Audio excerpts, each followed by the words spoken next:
பொரிச்சு கொடுத்தா எல்லாருமே ரொம்ப விரும்பி சாப்பிடுவாங்க.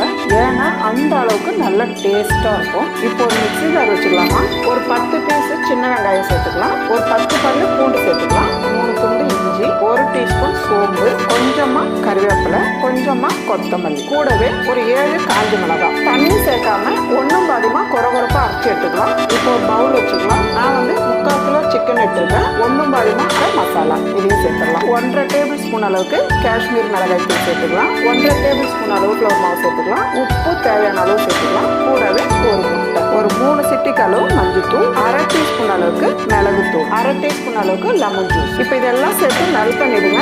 இந்த அளவுக்கு நல்லா கலந்துட்டு இப்போ ஒரு 1/2 மணி நேரம் அப்படியே விட்டுடுங்க. பாருங்க, அது நல்லா ஊறி இருக்கும். பேன்ல சிக்கன் பொரிக்கிற அளவுக்கு எண்ணெய் சேர்த்துடுங்க. இப்போ ஒரு பீஸ் எடுத்து சேர்த்துடலாம். ஒரு பக்கம் செவந்ததுக்கு அப்புறம் அதுக்கப்புறம் திருப்பி விடுங்க. எல்லா பக்கமும் நல்லா திருப்பி விடுங்க.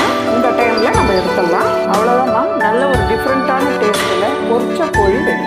கோழியை பொரிச்சு கொடுத்தா எல்லாருமே ரொம்ப விரும்பி சாப்பிடுவாங்க. ஏன்னா அந்த அளவுக்கு நல்ல